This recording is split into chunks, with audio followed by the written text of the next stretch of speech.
McLaren's world's fastest gamer is here on iRacing. Qualification #1 is at the Suzuka International Racing Course, where here today drivers will be doing competitive racing here on the iRacing service, looking to get themselves a head start, get themselves up to the top of the standings for world's fastest gamer, where there is the opportunity of a lifetime at stake. First of all, the opportunity to go to Woking in England. The opportunity to go and be a finalist in McLaren's World's Fastest Gamer. For one driver, it will be the case of a ride and a job at McLaren. Good evening, ladies and gentlemen. It's Wolverhampton with Jake Sperry and Paul Smith. We are here at Suzuka this evening and we are getting set. Qualifying has just gotten itself underway. 26 degrees Celsius, the track temperature here today, 55% humidity, 3 km/h winds. And well, Paul, this racetrack is Suzuka. It's one of the greatest in the history of Formula One. And what a place to start testing these drivers who might well end up with the opportunity of going to Woking. If you look back at the history of Formula One, you'll have some of the most iconic moments in its history happen at this circuit. Look back to 1988, Senna winning the championship. 89, Prost and Senna coming together at the Casio Triangle. You go back to 1990, and Senna making contact with Prost at the first corner at the start of the race. You've got Damon Hill winning his championship here. You've got Mika Hakkinen winning the championship. The list goes on and on. It's an iconic venue, it's a fantastic race course, and it's a true test of these drivers today. Yeah, of course, you got Schumacher in 2000 as well. That outside pass, Fernando Alonso. But Jake, we got ourselves 20 laps here today at this 17-turn racetrack. That's just over 116 kilometers worth of racing. The fastest lap ever set at this track in this car, 1:34.053 by Martin Kroenke. 1:34. Well, that does show you what the times are doing at the moment. 1:31s all across the board, and just a thousandth of a second, 1 single thousandth, splitting drivers at the top between Davide Korps of Orion Race Team and Freek Schothorst of what is going to be Team Redline. It is as tight as you can put it at the very top of this board, and this circuit splits the men between the boys. It's one of the only figure 8 circuits that you will ever see in the world, and every single corner means everything to somebody at some given stage. You cannot ask for anything better for an opener here at McLaren's World's Fastest Gamer. Yeah, we've got 2 minutes left of qualifying, and Davide Korps is on track and he's going fast. We're going to ride on board then with some drivers who haven't yet done themselves a full lap time. Daniel Arndt Wernting just exiting himself through the spoon curve right now, heading himself towards 130R. 130R might have got itself a little bit tamer over the last couple of years here, Paul, but still, it is a challenge, especially if you're running in dirty air. Well, this is it. When you're running on your own, people will find it a lot easier than running behind somebody else. It is a challenging corner, high speed. In this car, you won't be lifting off the throttle when you're on your own, but when you get into that position where it's too wide, or even just following another car, you've got to be careful on that throttle and work your way through. And fortunately for these drivers in qualifying, they're just doing it on their own at the moment. Yeah, we've got Tommy Ostgaard there, number 8 machine, running in 8th place right now. A lot of these drivers just turning themselves a couple of laps now, getting themselves ready for the race itself. And, well, one of the things worth noting, Jake, is that the 4 tracks we've got here, we've got ourselves Suzuka, we've got ourselves later on, in 1 week's time, Circuit of the Americas, we've got Monza and the Nürburgring, right? I believe you've got Interlagos somewhere. Interlagos, that's what I meant. Interlagos, not the Nürburgring. There's my first fail. I blew it. I'm going to stop commentating right now. Well, you see there's so much difference between all those circuits. You've got high downforce, low downforce. You've got a massive variety of corners and track surfaces that it is going to be a different challenge. I would not be too surprised to see 4 different winners in 4 different races if that is to be the case. But when you talk about racing here, when you talk about the margins that are just so finite when it's come to the likes of the iRacing World Championship Grand Prix Series before World's Fastest Gamer, you have to say that in this situation where you have drivers who are pushing it at the limit every single time, there are drivers that want to be like Gregor Hutu in that scenario, and I think that there is a lot of potential for that to happen. Yep, there's your grid then for the first of 4 races here on iRacing's version of World's Fastest Gamer. David, of course, will start out front with Frank Shawhorse. Alongside him, row number 1 of the grid. Daniel Arndt Wensing in the 3rd position. 4th place will go to Ilkka Happala. He's a driver, of course, in the World Championship Series of Grand Prix Racing on iRacing as well. Zoran Zhonnik there in 5th place. Michael Partington in 6th. Maximilian Ficarra in 7th place. With Tommy Ostgaard in 8th. 9th place will go to Diego Oliveira, and Jake Hewlett rounds out your top 10. There's the remainder of the results coming up on your screen for your night now. We've got ourselves a nice little field here today. They're going to go 20 laps around Suzuka, and there's 21 drivers who are all looking to get themselves a head start in terms of the championship. The question will be, though, who will lead after 20 laps of racing here today?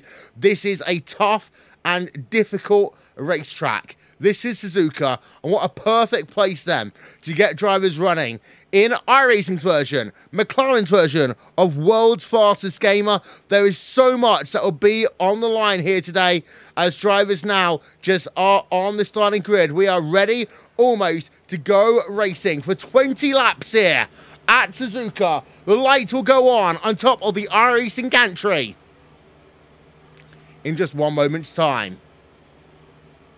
Waiting for 1 driver. So we wait for a moment. Wait for those engine notes to rise. These McLaren MP4-30s. Now the engine note rises. Now we get ready for racing. Lights go on. Lights go green. And here we are then.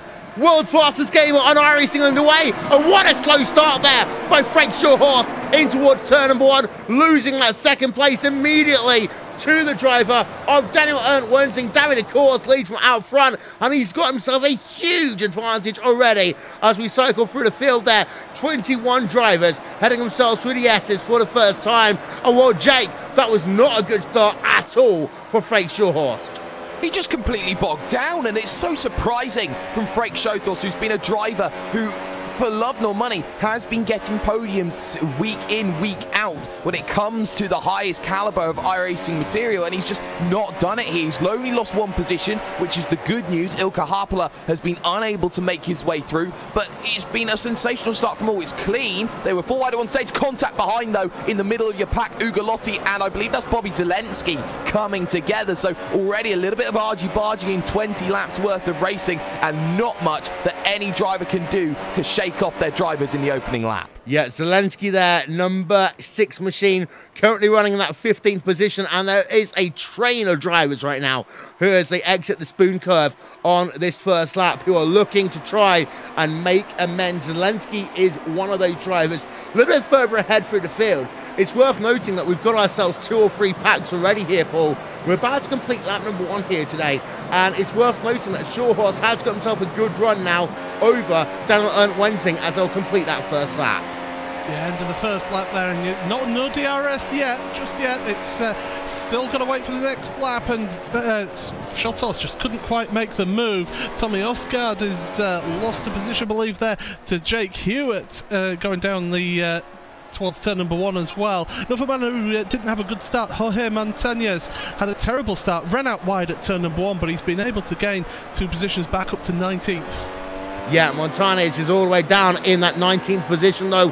He has not had a good start to this motor race, and you can see there, just ahead of him, you've got yourself Neto in the number 11 machine, and that dirty air through the S's really does make life difficult for you. As we head ourselves further ahead in your field, Ficarra is currently running himself in the 8th position, trying to put some pressure on Diego Oliveira in the number 5 machine. And Oliveira and Ficarra, of course, know themselves well, Jake, from the iRacing World Championship Grand Prix Series.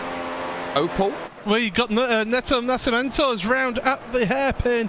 He's had a little incident, and it's with Jorge Montañez, and just made a little bit of contact. Around goes Nascimento, and he's dropped way down now. He's 15 seconds behind. That's his race run. Yeah, there's a replay then on board of Nascimento in the number 11 machine, down now in P number 21. And here's a look then through the hairpin, slowest corner on the racetrack, and you can see he doesn't really hit anything, but the time it takes for him to turn that car around will make it him now at the back of the field. But out front, Freddie Shawhorse again won't have himself DRS this time, by he will do the next time he heads himself past the start finish line. But we've got ourselves not much battling going on right now, Jake, and it's worth noting, of course, in our factor they're running GT cars. That's one style of racing. Now we've got ourselves Grand Prix cars. That's another style of racing, and these drivers will have to be patient here this evening.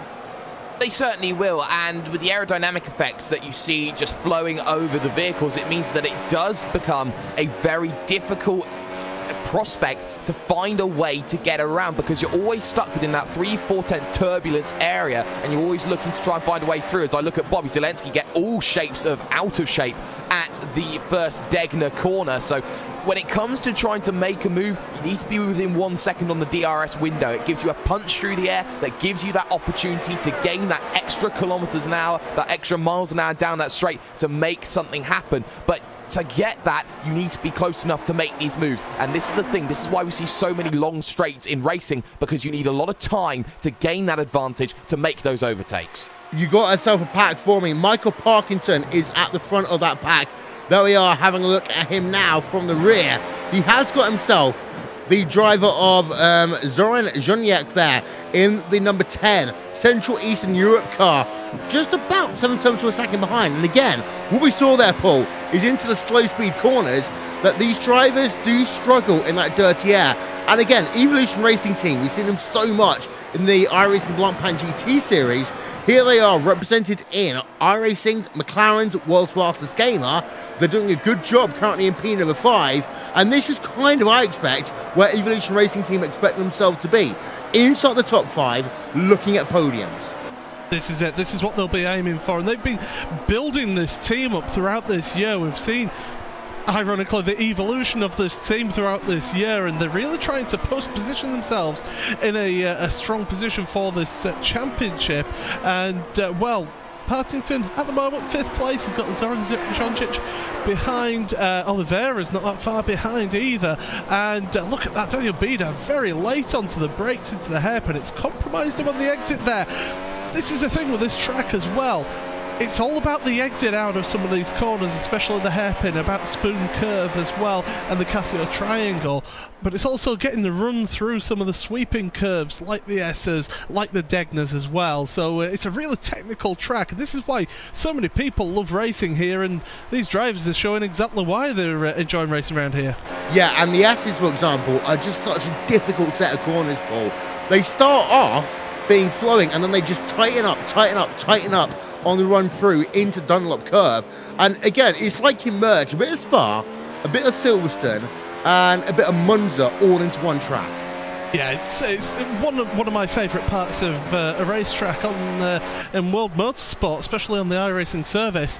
And you know, it's just the way that it flows, and the way, okay, you've got to just get the car just slowed down for the next apex, but then once you get through Dunlop, you can really start opening it up, heading towards the Degnas, and well, you can really challenge people, as actually there's overtaking Takane Suzuki, making his way past Michael Lemeroux. Yeah, and that is for 16th place on track, as the pass has been scored complete. Let's show you a replay of that one for you. Down in 16th position, but don't forget, every position matters here in this field, as this is down in towards turn number 1. Suzuki doesn't get the inside line initially, but the driver ahead of him, that is Lemeroux, just goes wide there in turn number 2, and that allows Suzuki to make a move, and up into 16th place he will go. Moves and shakers in this event, well, David Decor started out front. Wensing is up 1 position. Happela is up 1 position as well. Keep an eye out on Oliveira and Bida, because they are both up 2 places in this event today. Just at the outside of your top 10, you have got yourself the driver of René Venderbach. He is up 3 places in this event here this evening, and here are your top 8 then. David Decor leads by 2 seconds over Daniel Wensing. Frank Shawhorse in the 3rd place. Ilka Happala in 4th. Michael Parkinson, Zion Joniak, and then you've got yourself Diego Oliveira and Ficarra. They are your top 8 drivers right now. Shotos off. Shotos, that's going to be big actually there. Shotos is off, and he remains in 3rd position, but only just there, Jake. Only just, and he is struggling a lot on those tyres right now. It shouldn't be that they're going off this fast. There has to be a balance issue in the setup, because he had a massive wiggle coming out of the final corner when he was within about 0.2 of a second of Daniel Wensing, but it wasn't happening for Shothorst, the Dutch driver, and that big wide moment into turn number 1 is proving that he is not happy running behind drivers. And the thing is there, Jake, is that he went wide at turn number 1. Generally, you actually see drivers go off at turn 2 there, but it just seemed to me he had no front end bite as he entered turn number 1.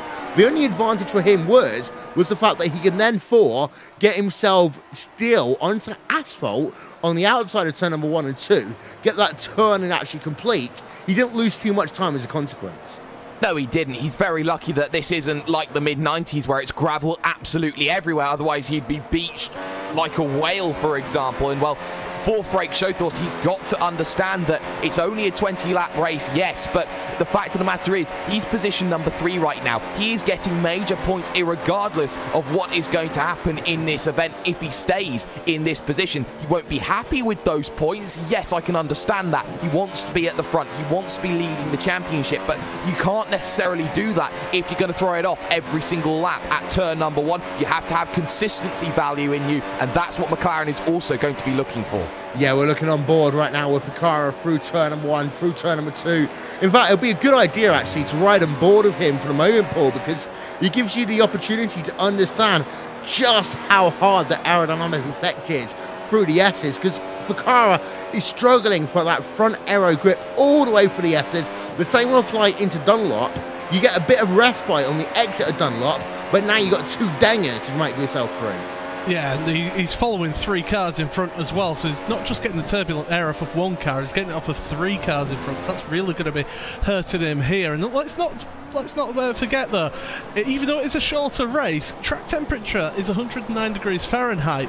It is very hot, and if you work those tyres too hard too soon, you may end up being a sitting duck towards the end of this race.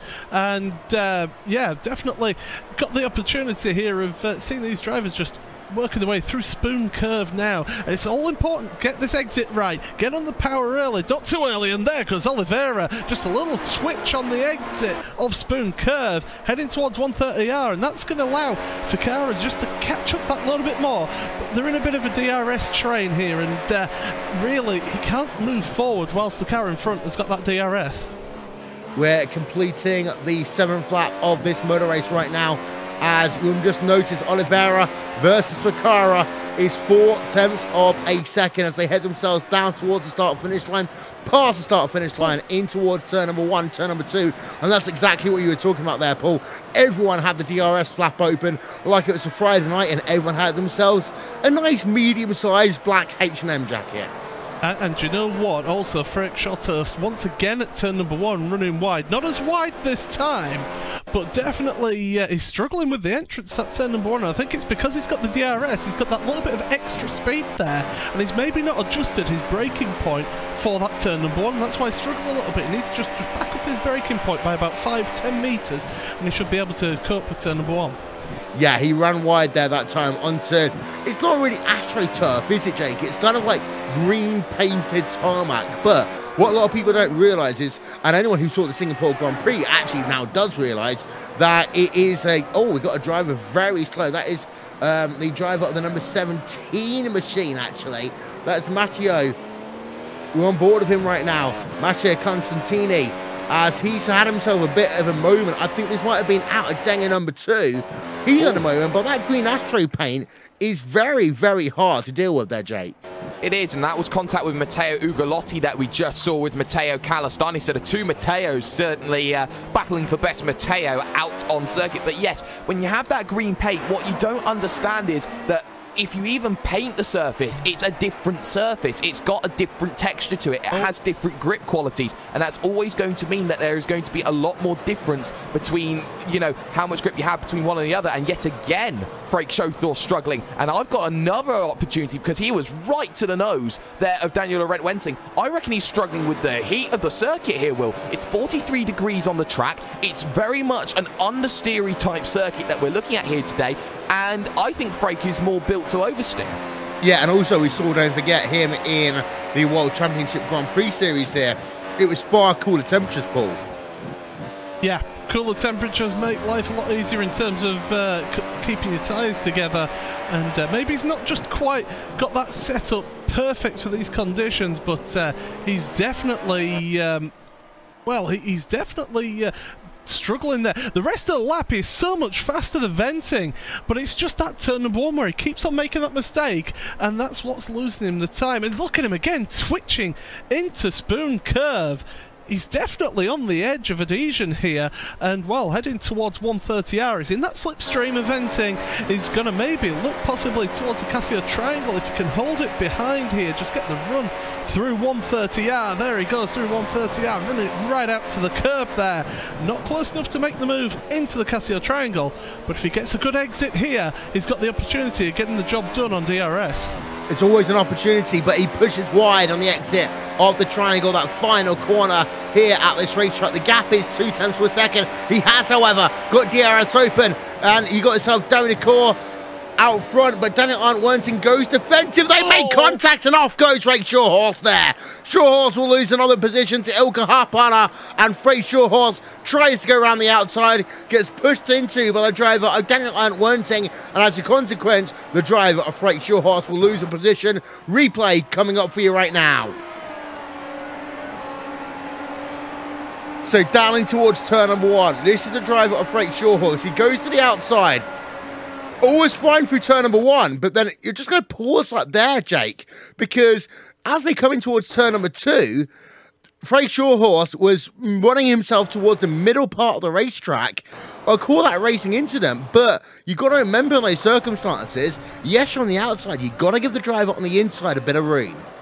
You certainly do, but by the same point, Daniel Wensing certainly was not tied up to the curb. There is a difference there. He was a little bit tracked out at turn number 2, so both drivers, I think, having an incident to blame. It reminds you of what happened between Mac Backham and Gregor Hutu just a few weeks ago. But still, though, in position number 2 is Daniel Wensing of the Radicals Online team. But crucially, Orion are 1-3 looking at 1-2. Ilkka Haapala, probably the most underrated driver in sim racing today. He's got a really good opportunity, and all he's done is sit and wait, and he has been perfect at that at just over the halfway stage. Well, anyone who's heard me commentate on the iRacing World Championship Grand Prix Series will remember the fact that I often say that Ilkka Haapala and the Orion race team car, he has won a race. He's one of only a few drivers, Paul, to have won a race. Oh, we've got instant Ugolotti's off at the chicane at the Casio Triangle, and he's done it all by himself. Got a wheel onto the grass, around he goes, and he was heading for the wall. He's had to reverse the car because he got into the wall there.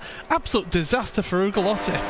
Yeah, and I believe that Zelensky was then involved in an incident around that point. I don't quite understand what happened with Zelensky, but he also had a moment. There is Ugolotti. There's his incident as he goes off at the triangle. This is Zelensky into the triangle himself. Okay, he seems to be okay, so no issues there. Just might be a timing scoring issue for him. But Ugolotti then down into P number 18 as a consequence of that, as Zelensky still runs himself in P number 15 here. But you got to remember, as I talked about here, Paul, that Ilkka Haapala, he has run in the iRacing World Championship Grand Prix Series since it started back in 2010.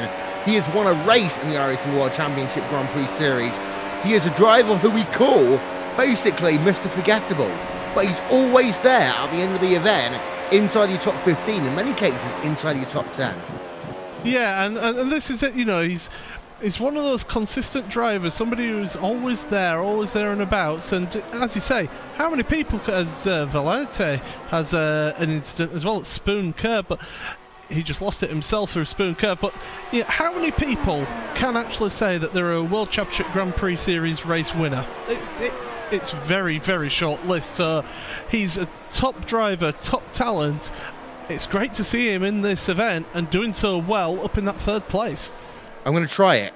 Ilkka Haapala, Richard Towler, Gregor Hutu, Hugo Louise, Martin Kroenke, and you've got yourselves Alexei Usiakola, Olli Pakala, and the driver who I've forgotten who won that crazy Indianapolis race. I think that's everyone. That is how short that list is. You've over forgotten 8 years. Joni Tamala. And Joni Tamala. Joni Tamala, of course, in 2016. In this car, the first driver, actually, Jake, to win a race in the McLaren MP4-30 in a World Championship Series event. Yes, and Joni Tamala was the driver who put the first one to also get 2 wins in the iRacing World Championship event. It's so brilliant to see just how much that everyone has developed from here. You talk about Martin Kroenke, and he's 10 for 10 at the moment, not in this race as things stand, but what we are understanding is that even though you have drivers like Martin Kroenke who aren't necessarily here, you still look at the calibre of drivers who are still here. Talk about Davy de Corps at the front of the field. We haven't talked much about the French driver. He's got 6 seconds right now to Daniel Wensing, and you don't do that through sheer hard work and determination alone. You have to have a bit of skill to get yourself involved, as P2, 3 and 4 all close together, all have DRS as they head down the front straight for lap 13. I've got to add, of course, Ati Kirchhoff and Mitchell de Jong to that list. And it was Fulvio Barazzini who won the race at Indianapolis. So there we are.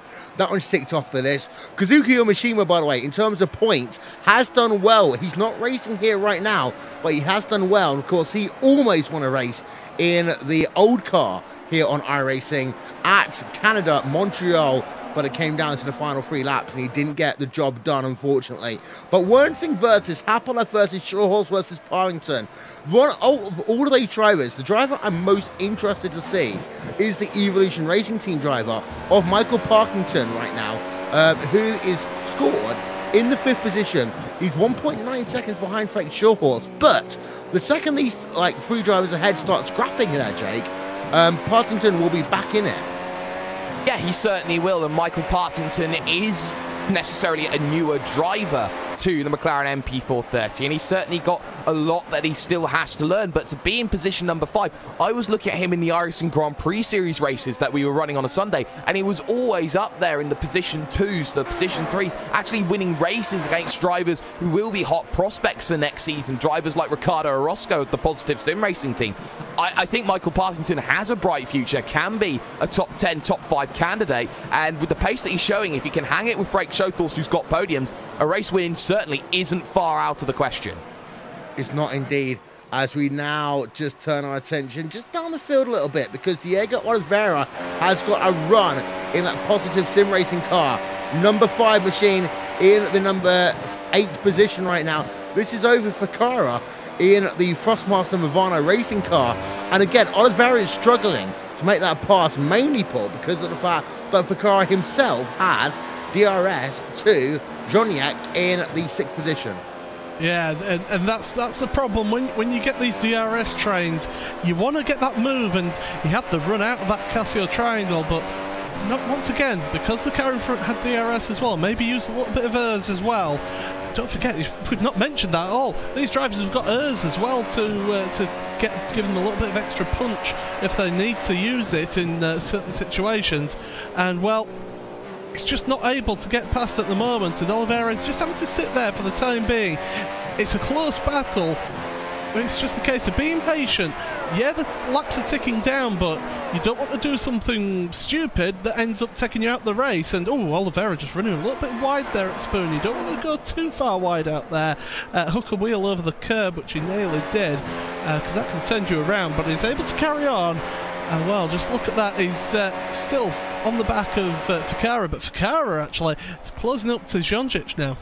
Yeah, indeed he is. Into the Casio triangle they come. Ficarra can't make the move just yet, but he might get a good run out of the final corner.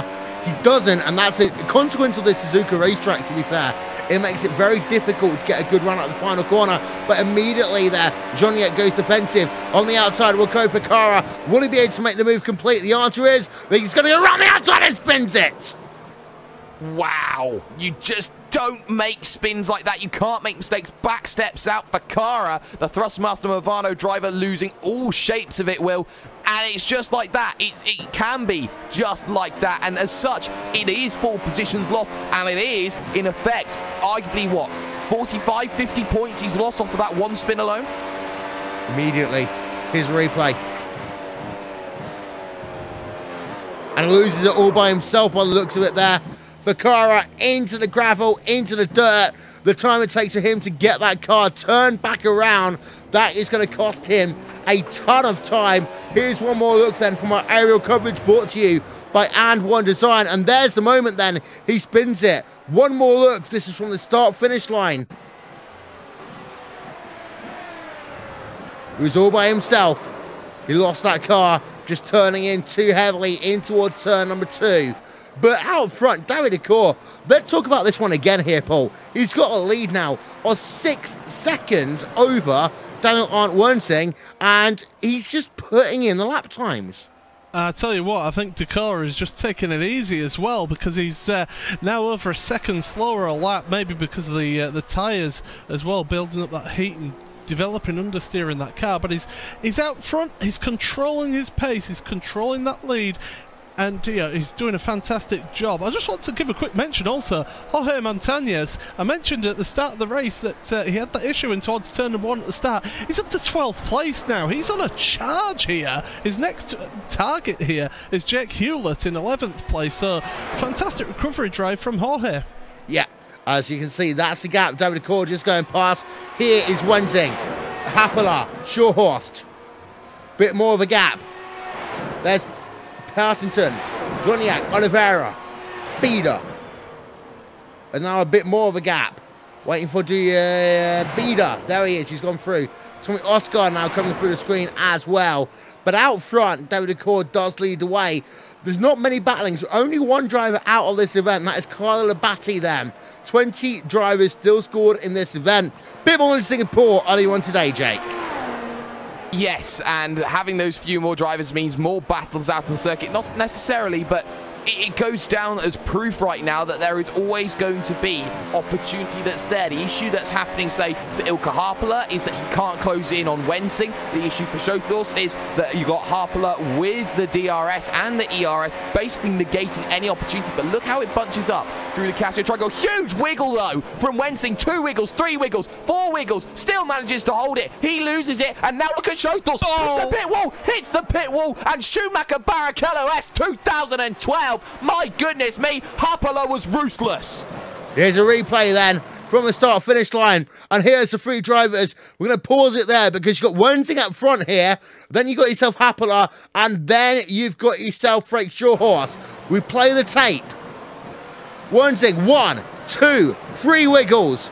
Then you got yourself the driver of Ilkka Harpala going around the outside. Then you got yourself into the pit wall. Here's the driver of the Frank Shawhorse. Shawhorse loses out, but Daniel Wensing seems now to be out of this motor race there, Paul. Yeah, he's pulled up in the S's. He's still there in the S's, so must be not just a problem. It must be a problem with some technical problem there, and he's pulled up there. I tell you what, that was a scary moment. He's back up and running now. He's getting going, but yeah, definitely. He's running slowly. He's just trying to get back onto the track, and down to 19th for him. Absolute nightmare. Yeah, here's a replay again on board of him. You can see the 2 cars going on ahead, and there you can see the driver of Frank Shawhorse hitting the wall, Jake. Yeah, and Frank Shawhorse hitting the wall was something that, you know, you don't often get to see, and he went for the inside. Harpala gave him racing room. He gave him about 1 car's width, and just about 1 car's width, I have to say, but contact with the wall almost inevitable. But I want to go back to Daniel Wensing. I think he's had a steering column issue or something of that sort of nature, because those 3 wiggles, they don't naturally occur, and he had to get itself sorted. Yeah, and that's the thing. I think that Wensing, that was just such a weird move, because of course, you know, a driver can get loose on the exit of the final corner, but to have that happen 3 times, Shake, and then to pull off the S's, and he didn't get contact at all, did he? No, he didn't. There was no contact at all, and that was something very, very weird in terms of that respect. But I want to keep an eye out here on this battle between Orion and Positive Sim Racing, Zoran Jonjic and Diogo Oliveira, side by side into turn number 1. Jonjic holds onto it for now, but Diogo Oliveira is looking hungry and getting positions, and there is behind them Israel's only driver in the World Championship Grand Prix Series, and their first in Daniel Bida, and he is having a very good run, +4.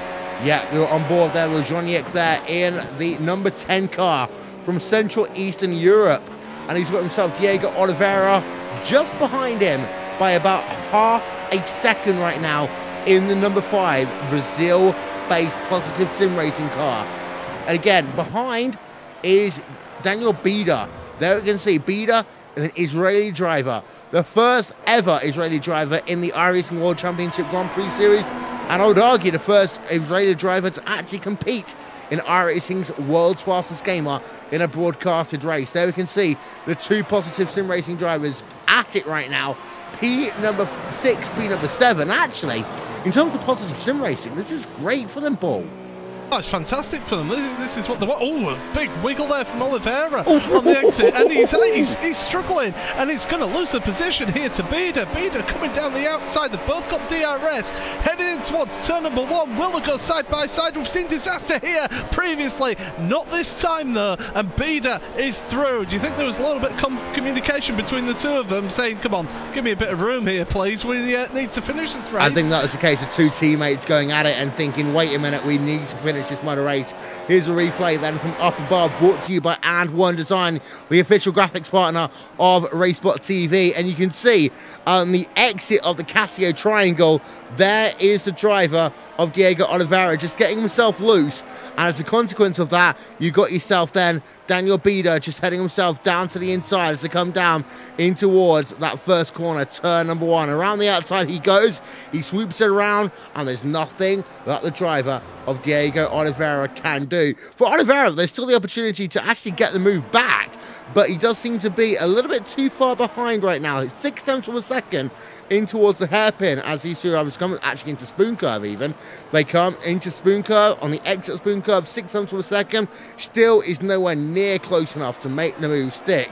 Behind, There are little battles going on, Jake, but there's nothing really of significance. The best thing we've got is Zelensky versus Sonstini right now. That's for P number 13. Yes, we do. We also have a fantastic scrap between Tommy Osgaard and Massimiliano Ficara going on for position number 8. Defensive line taken into the Casio triangle. But yes, Bobby Zelensky looking to try and get himself back into play. No, that's not going to happen. But let's look at Ducky right now here. Tommy Osgaard, we call him Ducky because he used to run a massive logo on the back of his engine hood called Ducky. But look at that. No ERS defense from Tommy Osgaard. He knew he was beaten. Some drivers also today looking a bit more Tokyo Drift despite being in Mie Prefecture. Yeah, so Tommy Osgaard falls down into the 9th place, but we now need to go and think about your race leader, the driver of David Decor, heading himself into the hairpin for the final time in this motor race. And well, Decor started in first position. He has led every single lap here today, and this is a huge win for Orion Race Team. They're 7.8 seconds ahead of their teammate right now. So David Decor and Orion Race Team, this is their standout moment for them. This is McLaren's world's fastest gamer.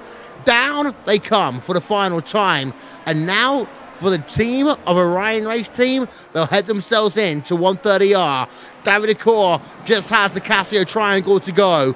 Through the Casio triangle, they'll come for the final time. And David Decor, Orion Race Team, wins round number 1 of 4 of McLaren's iRacing's world's fastest gamer.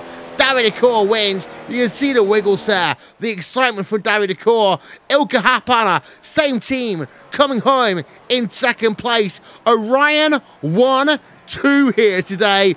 Who would have thought that one, Paul? It's a fantastic result for them as a team, and they'll be absolutely delighted with that representation here on week 1 of World's Fastest Gamer on iRacing.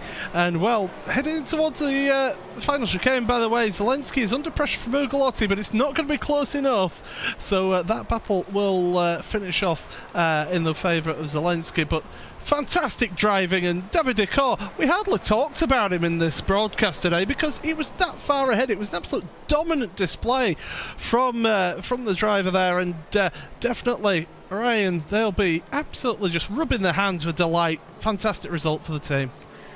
What a day it's been. David Decor then and Ilkka Haapala, Orion Race Team.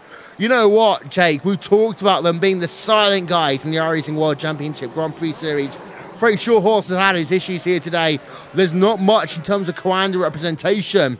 That means Orion Race Team have been able to step up, and actually, you put them alongside the likes of Apex and Radicals, etc. ad nauseum.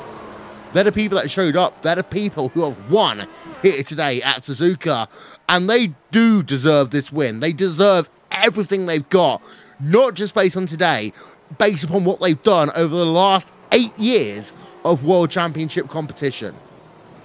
Isn't you look at Orion Race Team, they are certainly not just a developmental team where you pick and choose drivers out of them and then they go to the major teams and make something happen. Yes, Mitchell de Jong left them and went to Coanda and still has an incredibly good career, but they still have sensational drivers like David Korps, like Ilkka Haapala, Zoran Jonjic. Don't forget him, he's still got a top 5 for Orion as well. 3 inside the top 5 for Orion at World's Fastest Gamer. You would never have predicted that at the beginning of the racing, and it just goes to show you the work, the dedication that is done behind the scenes, and how much they actually mean it. Frank Schothal said, it's unbelievable how you guys race, as he managed to get himself back into the paddock. If Frank Schothorst is feeling like he had nothing against those two drivers, that speaks shockwaves. There's a lot to talk about, Redline being the big one here, but World's Fastest Gamer qualifier number 1, you got yourself David Decor winning and Ilkka Haapala in 2nd place. A 1-2 then for the Orion Race Team, and there's your final race result. Decor wins by 7.7 seconds over Ilkka Haapala. Frank Shorehorse for Team Redline, he is in 3rd. Michael Parkinson in 4th, and then Zoran Zoniak there in the 5th place. Daniel Bieder in 6th place, Ficara in 7th, then Tommy Osgaard in 8th, Jake Hewlett in 9th, and then Jorge Montanez will round out your top 10. There are the remainder of your results. P number 11 through P number 20 here. And you notice P number 18, 19, 20, 3 Brazilian drivers, but you've also got 2 French drivers in P number 16 and 17 here today. So a little bit of club vibe going on, I would say, here this afternoon. And final position, that goes to Carlo Labatti, out of the motor race. We will take a quick moment here, ladies and gentlemen, to step aside. When we come back, it'll be driver interviews and analysis from World's Fastest Gamer here on iRacing.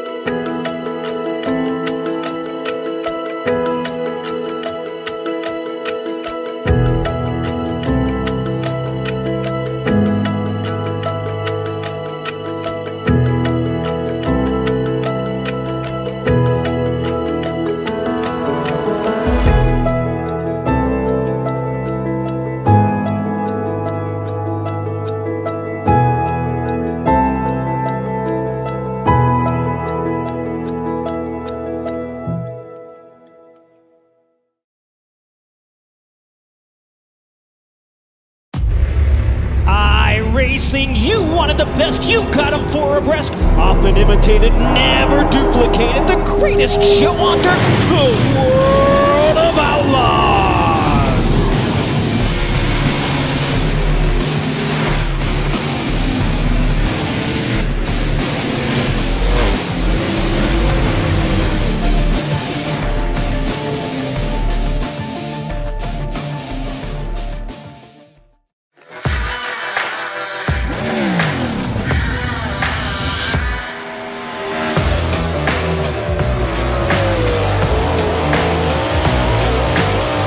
Hey guys, Christopher Bell here. As you guys know, iRacing is coming out with dirt and it's been a long time coming. So I'm here today to kind of show you around the sprint cars and hopefully give you some insight for whenever you first drive it.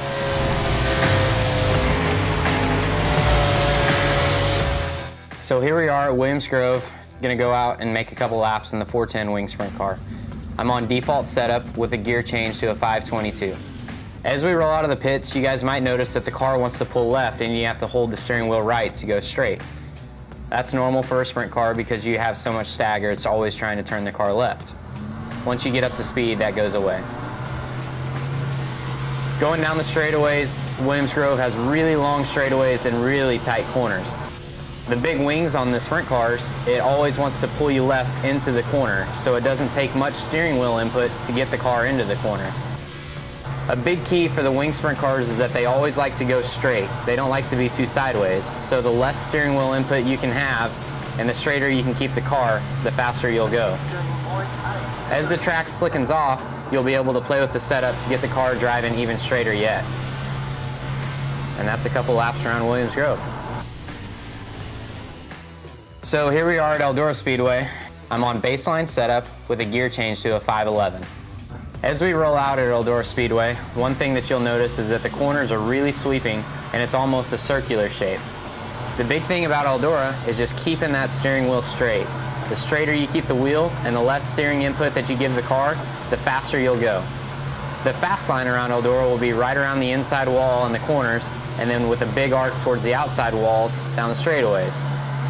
Then once the track slicks off, you'll be able to follow the groove up towards the outside wall, where the famous Eldora High Line comes into play.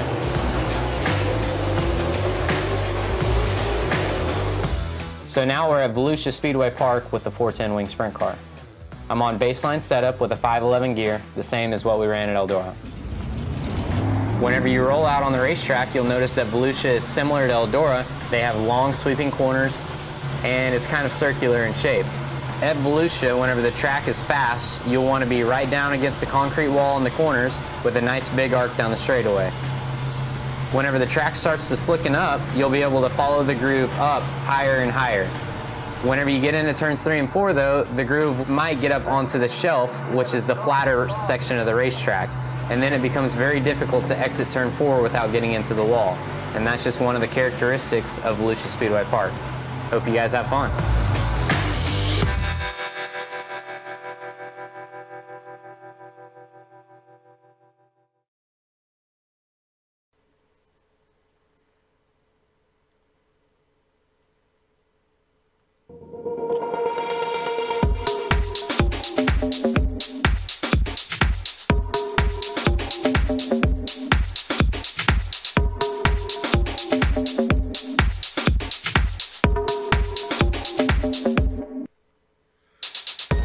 Round 1 of iRacing's version of World's Fastest Gamer is in the books, and well, it's an Orion freight train there, Jake, because they've got 3 drivers inside the top 5 and a P number 1 and a P number 2.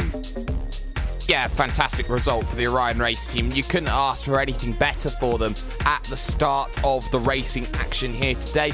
There was a lot of anticipation on everything that was going to be happening. Of course, we've had a bumper crop weekend of sim racing action, whether it be Sim Expo, whether it be this World's Fastest Gamer, but what we have seen is that throughout the field there was still fantastic battling. There were moments, there were just oodles of stories that you could bring into it, and to see Orion go 1 and 2, I think that tops the lot in terms of moments for everyone. Yeah, and we even saw a little bit of what would have happened in the first lap of the Singapore Grand Prix there, Paul. Yeah, I mean, this is it. This is a fantastic example of what sort of racing you can get on the iRacing service, and just absolutely spectacular to see the close action that we had on field. I mean, when you consider that the second and third place drivers were only covered by half a second at the end there, and a few others, again, half a second between them in battles. The level of competition in this, it's only going to ratchet up week upon week as more and more people get more and more anxious and desperate to get this position, this final position, into the world's fastest gamer. And they'll join a number of our racing drivers already who have punched their ticket there, Paul. We've got ourselves Gregor Hutu, of course, five-time iRacing World Championship winner. We've also got ourselves Isaac Price, who qualified recently for a World's Fastest Gamer. Bonner House got himself an invitation. And we've got ourselves Graham Carroll, who of course won the Vegas E-Prix. Yeah, absolutely. And this extra person that will be there from iRacing, it just goes to show how competitive this iRacing service is. And these drivers, we're not even seeing some of the fastest drivers that we've got on iRacing because they don't qualify because of the age restriction of this competition. So it just goes to show what a fantastic racing series we're going to have coming up. And Circuit the Americas next week, that's going to be a completely different thing. You've got that technical section at the start of the lap. You've got the long straights, really tight hairpins. Yep, turn 12, absolutely. We can't forget what happens down there. It's just going to be... I wouldn't be surprised if we have a different winner each week because of the way that the circuits are. It'll suit different drivers, and it'll all come down to who can be not only the fastest, but the most consistent up towards the top of that field. And it's also worth noting here, Jake, the fact that that age restriction isn't in place. And again, here on iRacing, we talk about the future. I always talk about ourselves almost like the NXT of the sim racing universe, because we've got ourselves some fantastic drivers heading ourselves through. Freddie Rasmussen, for example. We're not going to see him this year, but we will certainly see him next year if this competition goes on. But there's also other drivers like Sebastian Job, for example, who is looking for an opportunity just like this. But there's hundreds of iRacers who are looking at this round right now thinking, I can do that. And you know what? My advice to them is, go out there, do some testing, find yourself some friends, and go for it. Exactly, and you look at the age restriction that's there. You talk about drivers, yes, Frederick Rasmussen, yes, Sebastian Job. I'll throw in 2 more that could have been right up there at the very top of this race. Firstly, you talk about Marcus Jensen of Apex Racing UK, who is top 5 in the iRacing World Championship Grand Prix Series as things stand, consistently finishing inside the top 5 as well. And then on top of that, you've got Joshua K. Rogers, who, for love nor money, has always been considered as someone who's been around forever, and yet suddenly he's a driver who's only 16 and is really changing the way that everyone is thinking about sim racing. I think that there is a lot of potential for a lot of drivers to go out there and prove something, and even in the next 2 years, if something like this crops up again, I think that we could see a real turnover of maybe 40%, maybe 50% of the field different because of the fact of the the 16 to 18 bracket category that can't race this year. And again, you've got to remember, like 2 years ago, Max Verstappen couldn't have entered this competition. No, but he is part of Team Redline, so he certainly is one of the very quickest drivers in the world. Yes. We won't talk about Red Bull and, you know, their situation right now. We'll talk about McLaren, shall we say. And actually, you know what, Paul, let's talk about McLaren, because we've been joking about this off air. Had Fernando Alonso have got himself through turn number 1, through turn number 5, he could have got a podium here today at Singapore. I'm honestly saying now, I was heartbroken when I saw that instant in turn number 1 today, because it was such an opportunity. Everyone knows how good Fernando Alonso is behind the wheel of a car, and the things that he has done. Well, yeah, in the wet, even in the dry, you know, the ability that he's got and what he has done with this car this year, considering all the difficulties that they've had, it is fantastic. It's fantastic to see what he can do, and to get caught up in that brilliant start around the outside. He was always going to do that there in turn number 1, but unfortunately, that's what happened. But still, Stoffel van Dorn came through, got a good result. Otherwise, that could have been best start of the decade. Yeah, absolutely, without a shadow of a doubt. So, let's then talk about what's happening in 1 week's time here, Jake. We're moving to Circuit of the Americas. You already said a different racetrack. We're going down deep in the heart of Texas. We're going to Austin. And hashtag turn 12. I mean, that's going to be the thing, because we'll have DRS wide open, and the DRS train doesn't matter because the straight line speed is so huge. We will see passing there.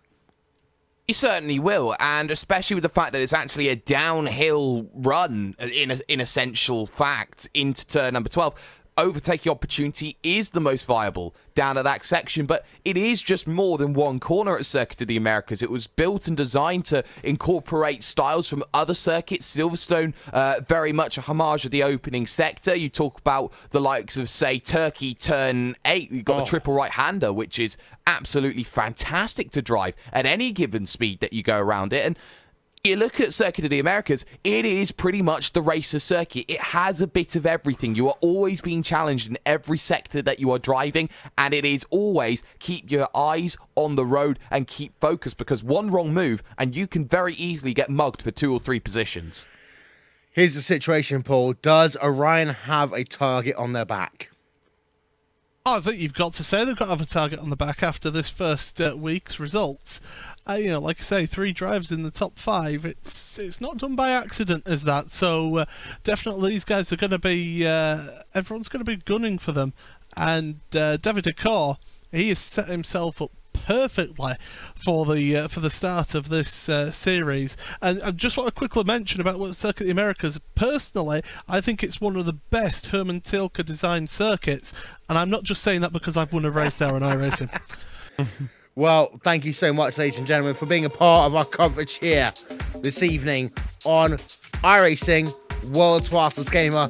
These are the guys that get the jobs done. Shout out to Istvan Balau for track cameras for Gourmets. Our overlay design done by Andres Warner from And One Design. Our animations done by App Engineer and Simon Grossman. Live timing and scoring brought to you by Nick Theaston. Thank you so much to all of those drivers. I've been Will Vincent, Jake Sperry, Paul Smith and Randy Chunneth. We'll talk to you all next time. Thank you so much for watching iRacing's World's Fastest Gamer in partnership with McLaren. Good night.